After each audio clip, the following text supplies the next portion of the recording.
Hi friends, नमस्कार and welcome to समाधान। तो फ्रेंड्स, जैसे कि आप लोग थंबनेल पे देख रहे हैं एसएससी एमटीएस भर्ती 2022। तो इसका ऑफिशियल नोटिफिकेशन जिसका आप लोग को बेसब्री से इंतजार था, फाइनली इसको बोर्ड की तरफ से एसएससी की तरफ से आउट कर दिया गया है। और कल ही नाइट में 22 तारीख को ये नोटिफिकेशन रिलीज हुआ है। और इसमें लगभग देख सकते हैं आपको 85 से पदों पे लगभग भर्ती ली जाएगी।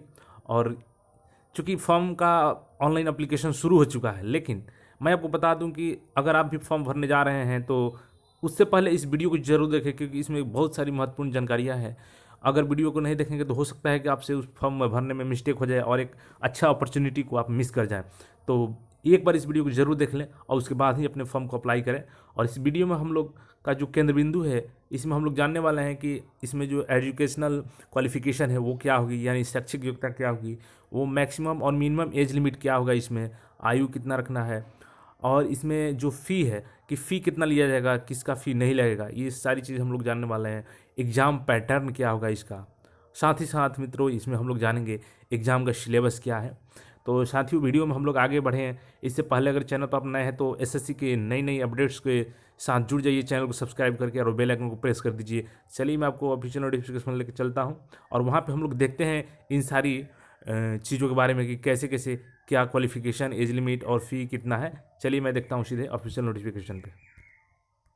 और सबसे बड़ी खास बात फ्रेंड्स इस वैकेंसी की है कि इस वैकेंसी में एमटीएस के साथ साथ इसमें आपको यहाँ पे नीचे मैं दिखा दूँ स्क्रॉल करके, एमटीएस के साथ साथ पहली बार यहाँ पे हवलदार का भी वैकेंसी आया है सीबीआईसी एंड सीबीएन के साथ में। जैसे कि जो रेड करने ऑफिसर्स जाते हैं उनके साथ में हवलदार भी होते हैं, तो उनका भी वैकेंसी इसमें इंक्लूड किया गया है। सबसे पहले हम लोग बात कर लेते हैं इसमें जो इम्पोर्टेंट्स डेट्स हैं, तो वो डेट्स क्या है। तो यहाँ पे देख सकते हैं आप जो डेट ऑफ सबमिशन का जो है एप्लीकेशन का, ऑनलाइन एप्लीकेशन आपको 22/3/2022 से 30/4/2022 तक हो गया। यानी कि आज कल से ही 22 तारीख से 22 मार्च से शुरू हो गया है और 30 अप्रैल तक आपका आवेदन लिया जाएगा। Last date and time for receipt of online application, मतलब कि आपका लास्ट ये 30 अप्रैल को ही अंतिम तिथि है ऑनलाइन आवेदन करने का। ठीक, यहाँ पे अगर हम लोग बात कर लें कि last date for making of online payment, तो 2/5/2022, यानी कि आप लोग 2 मई तक ऑनलाइन पेमेंट इसका कर सकते हैं। Last date and time for generation of offline challan, अगर आप मान के चलिए कि ऑनलाइन पेमेंट नहीं करना चाहते हैं या फैसिलिटीज आपको उपलब्ध नहीं है, तो आप बैंक के माध्यम से, चलान के माध्यम से भी कर सकते हैं। और इसका लास्ट डेट है आपका 3 मई। ठीक, और यहाँ पर last date for payment through challan during working hours, मतलब कि चलान तो आप 3 तारीख तक जनरेट कर सकते हैं और चलान आप 4 मई तक जमा कर सकते हैं। ठीक है, dates of windows for application form correction and online payment of correction charges. देखिए, अगर आप कोई फॉर्म में त्रुटि कर देते हैं तो आपको सुधार का एक मौका दिया जाएगा और सुधार का मौका आपको 5 मई से 9 मई के बीच में मिलेगा। हालांकि देखिए, इसीलिए मैं बार बार आपको बोल रहा हूँ कि इस वीडियो को जरूर देखें, क्योंकि गलती कीजिएगा तो करेक्शन का मौका तो मिलेगा, लेकिन उसके लिए आपको फ़ी यहाँ पे देना होगा। चाहे आप फ़ी में आपको छूट भी मिला है तभी आपको करेक्शन करना है तो उसमें फ़ी देना होगा। तो बिल्कुल आप घबरा के फॉर्म ना भरें, पहले वीडियो को पूरा देख लें। अब यहाँ schedule for computer based examination CBT-1, जो CBT-1 होगा आपको जुलाई में एक्सपेक्टेड है 2022 में। और जो डिस्क्रिप्शन पेपर होगा सेकेंड पेपर, वो अभी आगे चल के आपको नोटिफाई किया जाएगा। चलिए, ये तो हो गया इंपॉर्टेंट डेट्स, आगे इसमें देखते हैं हम लोग। तो यहाँ पर हम लोग बात करते हैं फ्रेंड्स कि ये जो हमारी जॉब होगी, ये जॉब हमारी पे लेवल 1 का होगा और पे मैट्रिक्स ऑफ 7th पे कमीशन। और ये आपका ग्रुप C का जॉब होता है, नॉन गजेटेड होता है, नॉन मिनिस्ट्रियल होता है।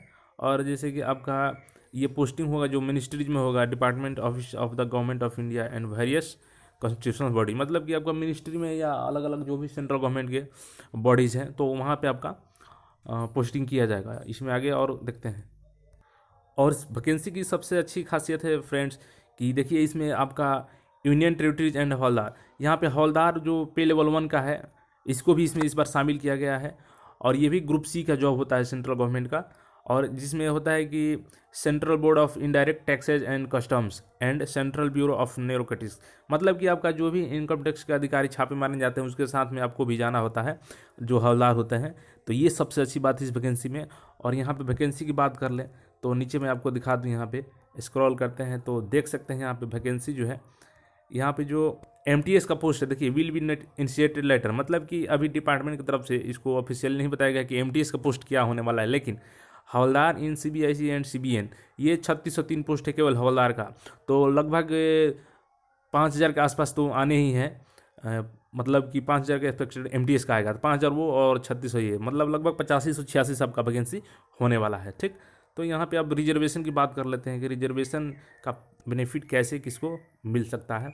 तो देखिए यहाँ पे जो रिजर्वेशन है वो scheduled caste SC, scheduled tribe ST, other backward class OBC, economically weaker section EWS, ex serviceman and person with disabilities, मतलब कि जो भी रिजर्वेशन के अंतर्गत आते हैं उनको रिजर्वेशन दिया जाएगा। लेकिन फ्रेंड्स यहाँ पे आप ध्यान देंगे ये कोई नहीं बताता है, क्योंकि फॉर्म जब आप भरेंगे ना तो आपको लगेगा कि हम तो ऑलरेडी ओबीसी कैंडिडेट हैं, तो आपके पास ओबीसी का सर्टिफिकेट हो या ना हो, चाहे एससी एसटी का हो या ना हो, ईडब्ल्यूएस वाले भी ध्यान देंगे उनके पास भी नहीं हो, लेकिन फिर भी वो लोग सेलेक्ट कर देते हैं कि हम ओबीसी हैं या ईडब्ल्यूएस हैं या एससी एसटी हैं। लेकिन यहाँ पर ध्यान देने वाली बात है कि 30 तारीख जो आवेदन करने का अंतिम तिथि है उसके अंदर में ही आपका सर्टिफिकेट बना होना चाहिए।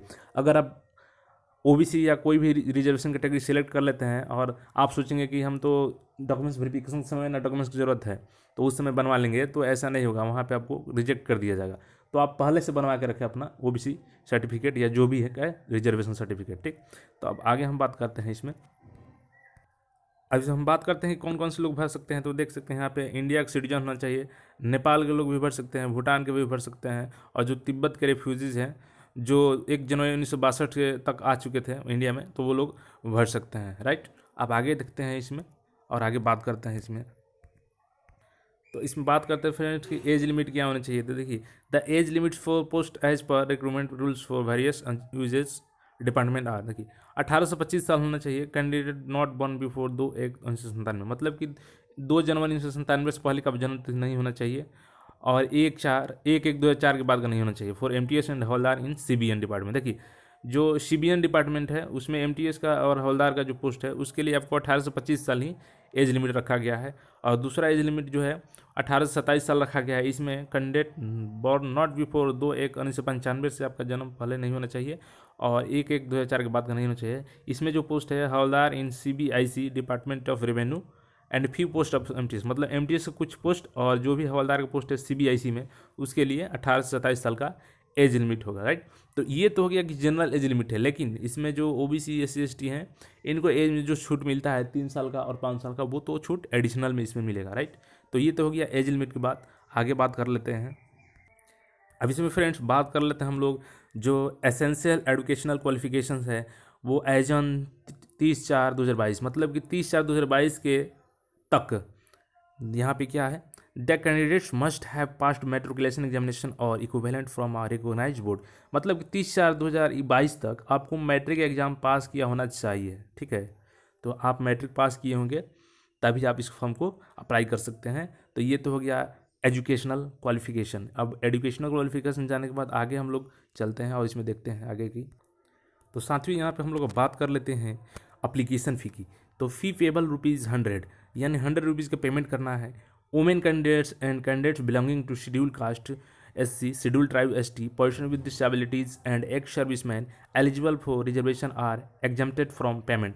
देखिए आपको इसमें पेमेंट किसको करना है, तो ओबीसी और जनरल वाले को करना है, ईडब्ल्यूएस वाले को करना है। लेकिन जो वुमेन कैंडिडेट हैं और कैंडिडेट जो एससी एसटी से बिलोंग करते हैं या जो पीडब्ल्यूडी कैंडिडेट है और एक्स सर्विसमैन है, अगर वो आरक्षण का लाभ लेते हैं तो उनको फ़ी जमा नहीं करना है। ठीक है, अब जो फ़ी का पेमेंट है आप भीम यूपीआई, नेट बैंकिंग और मास्टर कार्ड, मैस्ट्रो कार्ड, रुपए डेबिट कार्ड और बाई बैंक चालान भी कर सकते हैं आप पेमेंट। ठीक है, और जो online fee can be paid by the candidate up to 2 May 2022, यानी कि आपको 2022 के 2 मई तक आपको ऑनलाइन पेमेंट कर देना है और ऑफलाइन आप 4 तक कर सकते हैं। ठीक है, तो ये तो हो गया पेमेंट के बाद। बात करते हैं friends scheme of examinations. Right, तो यहाँ पर the examination will consist of a computer based examination, paper 1, physical efficiency test PET, physical standard test PST, only for the post of havildar. देखिए यहाँ पे आपका CBT-1 एग्जाम कंडक्ट किया जाएगा जो कि एमटीएस और हवलदार दोनों के लिए होगा। लेकिन यहाँ पे एक फिजिकल एफिशिएंसी टेस्ट यानी फिजिकल स्टैंडर्ड टेस्ट भी लिया जाएगा, वो किसके लिए होगा, तो वो हवलदार पोस्ट के लिए होगा। एंड डिस्क्रिप्टिव पेपर सेकेंड, और जो डिस्क्रिप्टिव पेपर होता है सेकेंड वो बाद में जब CBT-1 आप पास कर जाएंगे तो वो डिस्क्रिप्टिव होता है, पेन एंड पेपर मोड में होता है वो। तो ये तो हो गया। आगे देखते हैं इसमें the schedule of examination indicated in notice is tentative, मतलब जो भी जुलाई में बताया गया है वो एक टेंटेटिव डेट है, कोई फिक्स डेट नहीं है। Any changes in the schedule of examination will be informed to the candidates only through the website of the commission, मतलब कि जो भी इसमें अगर चेंज किया जाएगा डेट में आगे तो वो केवल ऑफिशियल वेबसाइट पे ही आएगा, तो आप लोग किसी दूसरे वेबसाइट भरोसा नहीं करेंगे। There shall be no provision for evaluation rechecking of the scores, देखिए यहाँ पे कोई रीचेकिंग स्कोर का प्रोसेस नहीं है। अब यहाँ पे हम लोग बात कर लेते हैं जो सिलेबस क्या है, तो यहाँ पे सिलेबस आप देख सकते हैं। जो CBT 1 होगा कंप्यूटर बेस्ड टेस्ट होगा आपका, तो यहाँ पे देख सकते हैं आप लोग, मैं आपको क्लियर दिखा देता हूँ। ये जो है आपका फ्रेंड्स जनरल इंग्लिश का होगा, जो 25 क्वेश्चन होगा 25 मार्क्स का, right. General intelligence and reasoning, मतलब कि रीजनिंग का 25 क्वेश्चन आएगा, वो भी 25 मार्क्स के होंगे आपके। और यहाँ पे न्यूमेरिकल एप्टीट्यूड यानी मैथमेटिक्स अर्थमेटिक जो होता है वो 25 मार्क्स के आएंगे, राइट। और यहाँ पे जो जनरल अवेयरनेस है, तो जनरल अवेयरनेस भी 25 मार्क के 25 क्वेश्चंस आएंगे, राइट। और जो आपको है समय दिया जाएगा 90 मिनट का, ठीक है। और जो भी PWD कैंडिडेट हैं उनको 120 मिनट का समय दिया जाएगा, उनको मतलब कि आधे घंटे ज़्यादा समय मिलेंगे, राइट। अब जो पेपर 1 होगा, paper 1 will be consist of objective type multiple choice questions, the question will be set both in English and Hindi for part second, part third, part fourth. देखिए जो भी आपका ये पार्ट 1, पार्ट 2, पार्ट 3, पार्ट 4 है, इनका question bilingual होगा, हिंदी और English दोनों में सेट किए जाएंगे, राइट। और ये MCQ question multiple choice question होंगे, और इसमें आपको ऑप्शन सिलेक्ट करना होगा, ऑनलाइन एग्जामिनेशन होगा, राइट। अब यहाँ पे बात कर लेता हूँ निगेटिव मार्किंग की, तो there will be negative marking 0.25, यहाँ पे 1/4 निगेटिव मार्किंग है, ठीक है। यहाँ पे अगर आपको गलत कोई क्वेश्चन करते हैं तो 0.25 नंबर्स आपके काट लिए जाएंगे, यानी कि अगर आप 4 क्वेश्चन गलत करते हैं और 1 क्वेश्चन सही करते हैं तो आपको 0 मार्क्स मिलेंगे, राइट। अब जो आपका पेपर 1 है वही मेरिट बनेगा उसी पे, जो डिस्क्रिप्टिव पेपर होगा सेकेंड वो केवल क्वालिफाइंग इन नेचर होगा, राइट। बात कर लेते हैं कि आपका जो पेपर सेकेंड होगा वो डिस्क्रिप्टिव पेपर होगा, paper pen and paper mode होगा। तो यहाँ पे देख सकते हैं short essay and a letter in English और in any language included in 8th schedule of constitution, मतलब कि आपका इसमें शॉर्ट एसे और लेटर लिखने को आएगा, और आप इंग्लिश हिंदी जो भी आपका 8th शेड्यूल में भाषाएं हैं, 22 भाषाएं हैं, उसमें से किसी भी भाषा में आप इस डिस्क्रिप्टिव पेपर को दे सकते हैं। और ये 50 मार्क्स का होगा, 25 मार्क्स का इसमें होगा शॉर्ट एसे और 25 मार्क्स का लेटर होगा, राइट। और इसमें आपको 45 मिनट दिए जाएंगे, 45 मिनट्स।